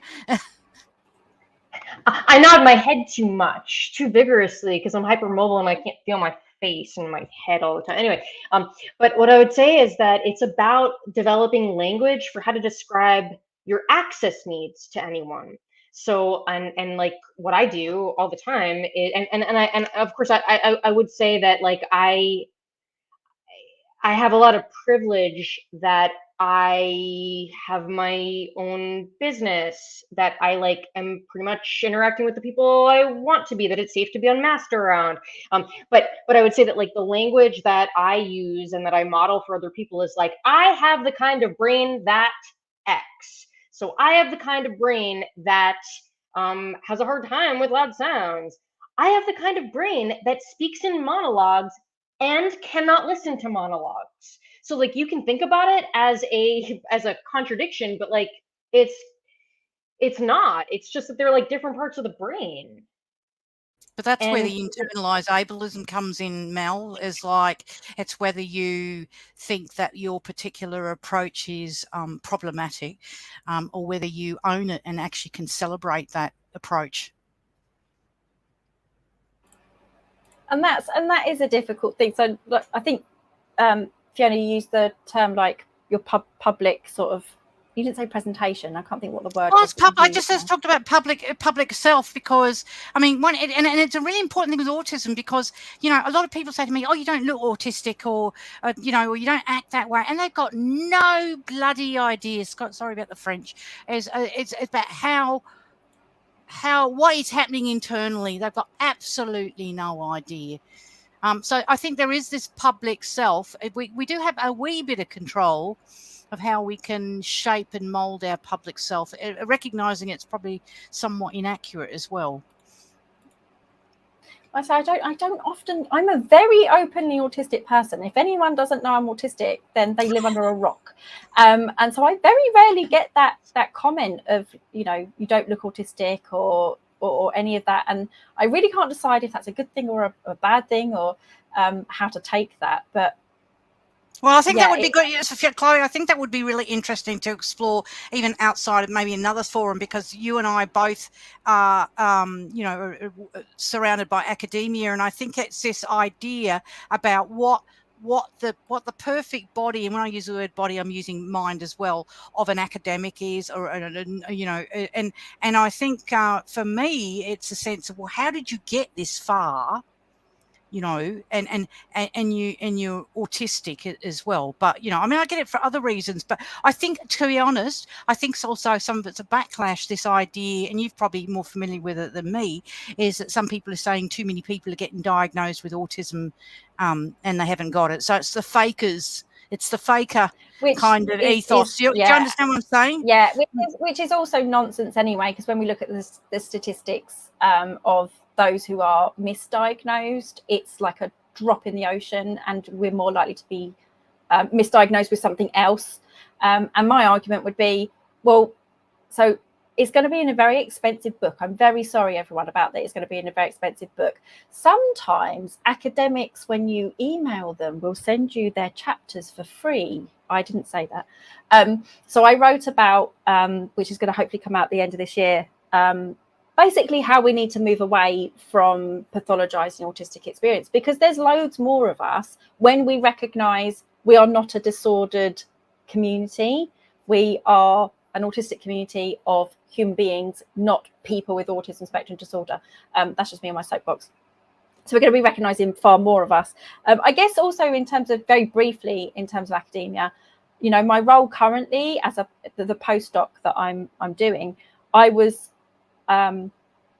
sought for that role. I started to interview and so on, but I was sought for that role specifically because I'm autistic, and actually my background in academia in relation to neurodiversity and so on. So I guess I'm in a very particular privileged position in that regard. Not to say that I'm not having problems. So I am actually having problems in relation to you know, accessibility and so on. And I can certainly list all the things that had to be there to support me to be able to go to university. Can I just comment on that, Chloe, and also something that Mel came up earlier? I think, you know, the thing that makes me anxious is also there's the acceptable good type of autistic person and good type disabled person, and I'm using those two categories because I realise that some autistic people might not see themselves as disabled, right? But you know, but there is a kind of spectrum of tolerance in that, and I think the issue for me, and it does cause anxiety, because I mean, part of the thing is I like to believe that people are good, right, and not realizing there's a gullibility there. I mean, this is another issue of gullibility and anxiety of but you know, I have 5 disabilities, if we use that kind of language, and it's like too many, right? It's what happens is then people say, well, how can you have so many disabilities and function in a competent way? It's so bizarre, you know what I mean? So and that's where the kind of but then there's a contradiction, as I said to you, is that the danger, and I'm out about all my disabilities, which then, as I said to you, the anxiety is that people might be judging you through one prism, and just I think I'm not sure who said it, but we are being judged. I don't think people should be paranoid. And I said that earlier because actually that kind of ableist thinking that it's not possible for these individuals to achieve unless they're faking it or they're exaggerating, you know. So we'll do another talk on that whole topic, because yeah, I can definitely talk but that's about but that's what I'm saying to you is that the idea that the anxiety, that idea that you are being judged, and the double standards, and people, I think lots of autistic people I've spoken to talk about that they feel like they're being tested all the time, you know, when people are waiting for us to make mistakes. I think we've got a whole other talk there, haven't we, Fiona? Yeah, I'll shut up now. no, that's not what I meant at all. So, yeah, with me, definitely the context is purely in the words that I say. There's never usually hidden meaning. So that's exactly what I meant when I said it. So don't worry. Just want to flag for Sai as well. So Sai, go back to some of these key things about what I was, I guess, arguing, this idea that the anxiety is in anticipation of being overwhelmed and dysregulated. So Sai says, if I leave the house, sensory overwhelm is usually my first concern. When I get somewhere, that's where the other anxieties kick in. So the need for autonomy and so on. So you can see how they all have this dominoes effect. Yes, Mel. I just want to bring up, if I can, because this doesn't come up in the it doesn't come up in the DSM chapter on anxiety, because the DSM treats these things as like completely separate entities. So here's autism, here's ADHD, here's the learning differences, here's here's OCD. It's like in its own bucket. It's like, no, dude. I mean, this is all like, why are we having this arbitrary distinction? And then we tell people that they have like 40 diagnoses. I say we, like, I don't do that anyway. But like, this really is all interrelated. So like a huge bucket of anxiety for many people, myself included, relates to executive functioning differences. So like I was inspired to think that by Ben's comment about like leaving the house, like the executive functioning required for a, you know, like I'm fairly significantly dyspraxic, like sequencing my my ideas, sequencing my motor plans, like I mean just it's chaos without a whole lot of strategies in place. And so there are a lot of people who will present and say, I'm anxious. And that's in fact why many,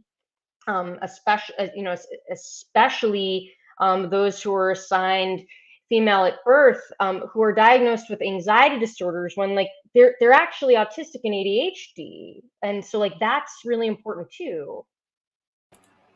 Exactly. And so many things there to even unpick. Yeah, this is like its own Aucademy episode. I know, this is the thing. I feel like because we haven't covered anxiety before, and like I say, there's so much that goes into this, and it's not as simple as just saying we're anxious. It's yeah, but where, why, how are we connecting to it? There's so many things. Just for everybody, Fiona set a really good boundary for themselves, and they were starting to have some trouble focusing.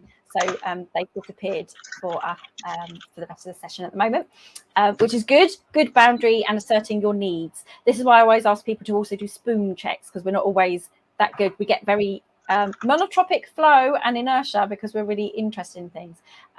So I think I don't want us to pick all these things apart. I think I just want to flag these things, and maybe we do another session another time. So like I say, the issue with the diagnostic manual and the idea of what anxiety is, where it's based and where it comes from and so on, is it's missing a lot of the things that we've mentioned. So we talked about, like I say, we've just kind of covered the sensory anxiety. So we're in preparatory anxiety for experiencing dysregulation and distress. We then, which we can't pick apart now, but we've also, a lot of us sadly, experienced post-traumatic stress and or complex post-traumatic stress, which is going to have a large anxiety basis or intersectionality, because you're experiencing post-traumatic stress. So you're going to be feeling heightened arousal again, and anxiety and all sorts. We've talked about exposure anxiety, rejection sensitivity, which is very heightened for typically ADHDers, or at least autistic ADHDers, and so on. So we did cover rejection sensitivity. So again, that's a very anxiety driven. Oh yeah, Si, pop it on, because that's what I'm talking about. So yeah, we have this. Here we go. Si's got it right on cue. So Si here saying that their rejection sensitivity anxiety is the intrusive thought that people are rejecting me for some reason. My mind races to create explanations in the guise of no one likes you, you're not wanted, and people are doing things without you. And all the time my hyperphantasia, so thinking very vividly in pictures like a movie, is creating unfavorable outcomes. And so yeah, you can see how all of these things are interlinked. Yes, ma'am.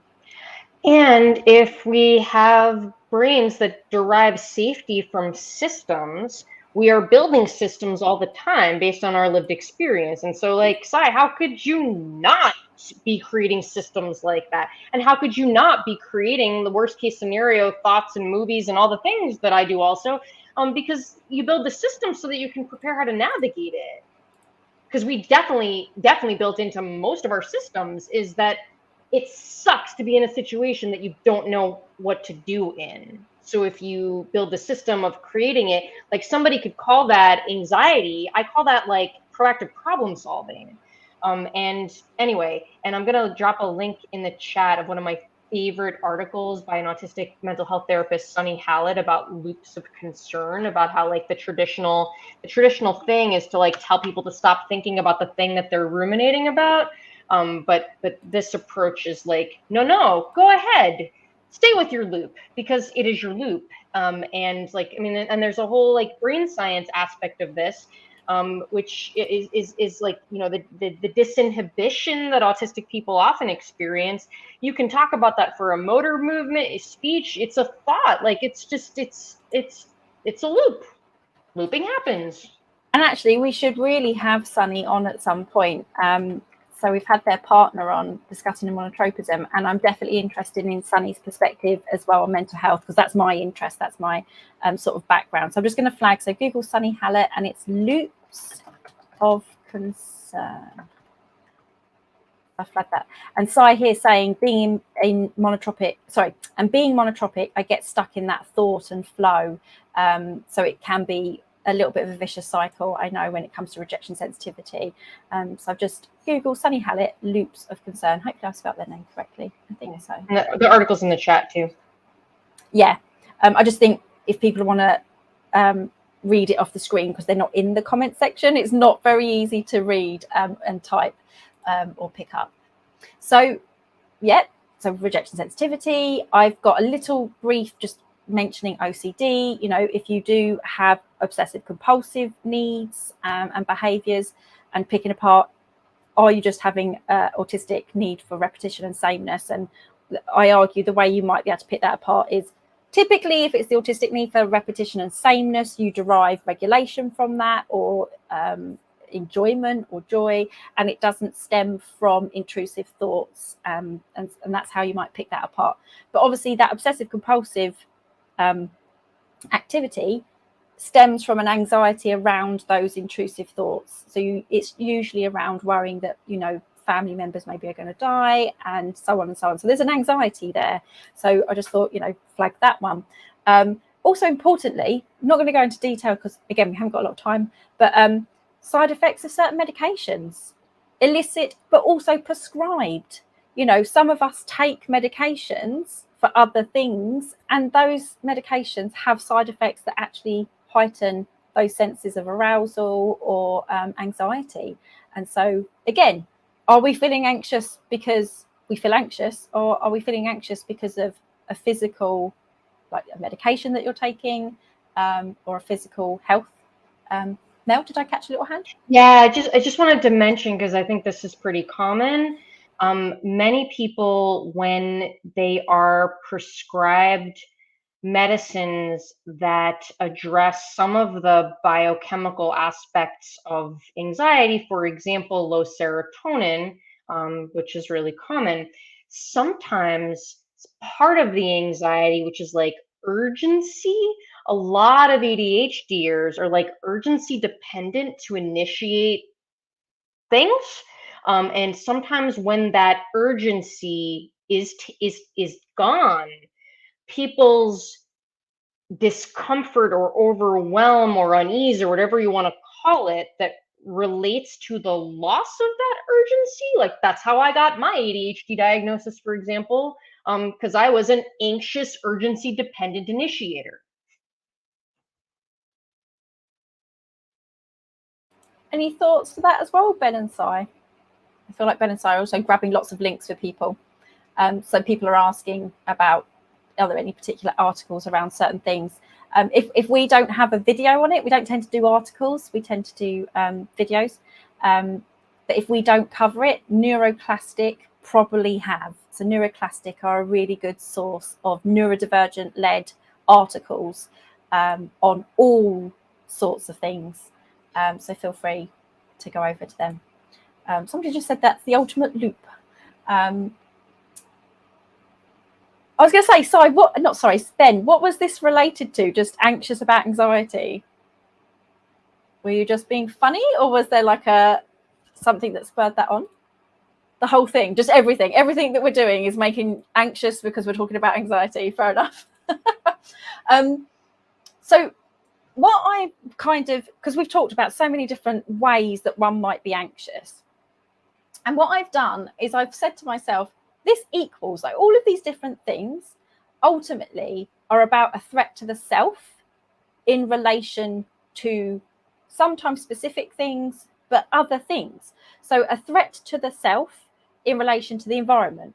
So I've already mentioned about being overwhelmed, worrying about overwhelm because you don't want to feel that experience. It's very uncomfortable, it's distressing, it can create meltdown and burnout. And is a threat to the self. So maybe an anxiety around that. So ultimately, yeah, things that we're classing as anxiety, PDA, anxiety-driven need for control and autonomy, because your self is being threatened, your autonomy is being threatened.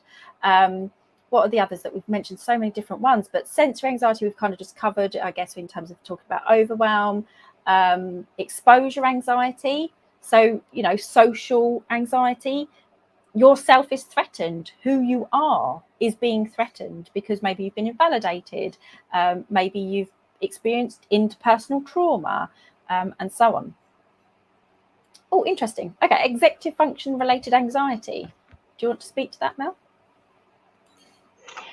So that term I was using in relation to like when Ben made the comment about like when I leave the house I have the sensory anxiety, and I said, well, like that is really hard for me. So like it feels anxiety, but it feels like anxiety, but it may be overwhelm related to the I cannot manage all of the competing interests and prioritizing and planning and organizing, and there's chaos, and then that leads to maybe another layer of sensory related anxiety on top of that if your like environment is cluttered now. So anyway, I think that there's like probably a whole episode that could be related to the executive functioning related like the ADHD anxiety mushy ball of overlap. And this is the thing, we definitely, okay, we're going to have to do another session on anxiety, I think, because I've just made a note for myself of a load of things that we still could cover that I had as notes. So I think I'll talk a couple more points and then we'll do our final STEMmy question, and then there's so many things we could cover again on this very topic, and I think it's so important because it reaches so many different autistic experiences and the overlaps. So the other things I said, like in terms of threat, so it's always about a threat to the self, and so we, like you just talked about as well, but also the fact that we are more likely to experience discrimination, we're more likely to experience trauma. That's researched fact. We're more likely to be victims of all sorts of victimization and trauma. So then you're going to be anxious. You're going to experience anxiety because of that. Only to cover our last questions, Mel, if that's all right. But I've got one final question for you, which is a good one. And then things that I can't really cover, but Fiona touched on, and our other guest who couldn't make it today wanted to touch on, which was things like personal, collective, generational, and historical traumas as well. So you're likely to have heightened anxiety around that. Very, very briefly, and then we're doing our final question. In terms of practical suggestions for different anxieties, it is about the environment. So it is about working out which environments are more likely to create that sense of threat to us, and that we're going to have that response, whether you are good at recognizing it in your body or in your brain or not. That might need a lot of support and help to work that out with you. And then, like I say, going back to my whole argument for every autistic experience or anything in relation to being autistic is to learn with the autistic community. And please feel free to look at any of our videos where we've tried to explain different autistic profile experiences, which is about learning your profile, communicating that profile, and it doesn't have to be with mouth words, you know, working out what modes of communication work for you, and then being able to set those boundaries. And I always give a very basic example is I worked out that I'm tactile averse, didn't realize that not all human beings experience my distress that I have around tactile sensations and things like hair. So now I can communicate that to other people. Hello, I'm tactile averse, and I can set a boundary. I won't be shaking hands, have an awkward wave. And those things, when we start to build that up, means that you may be able to reduce the likelihood that you're going to experience anxiety. So thank you so much. Hopefully I'll get to say thank you to Fiona as well. And we just have our final questions that we ask all our guests, if that's all right, Mel, which is, what is your current or favourite new STEM?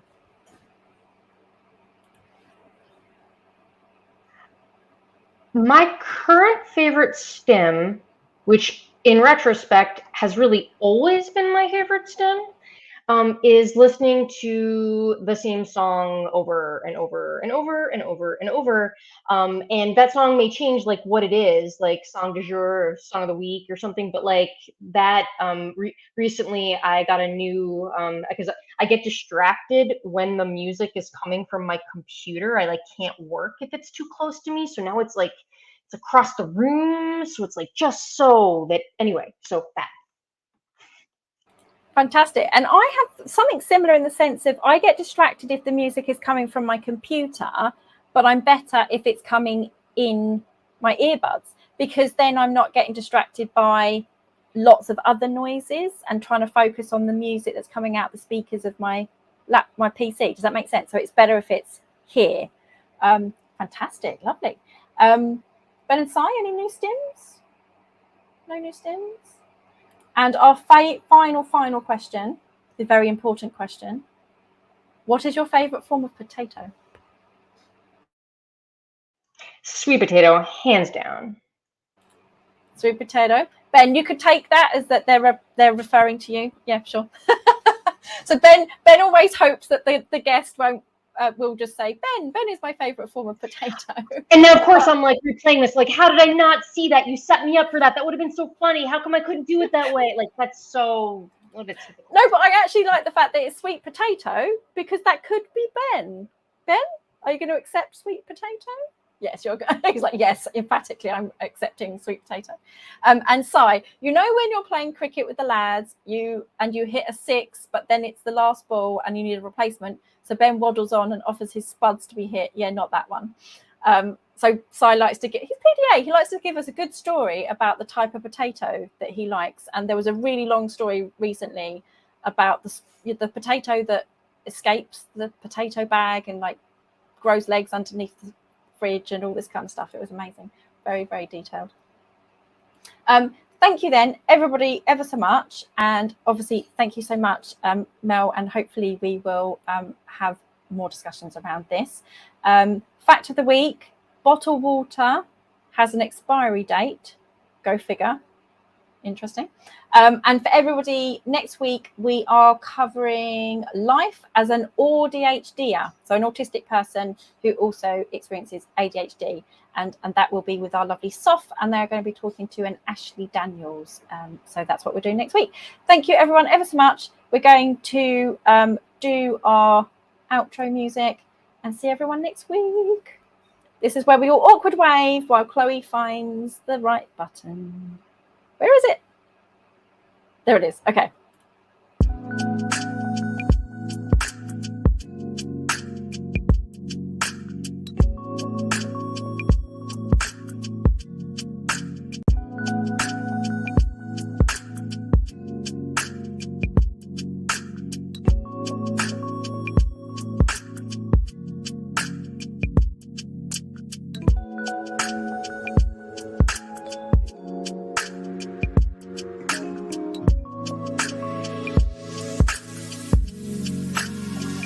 Wow.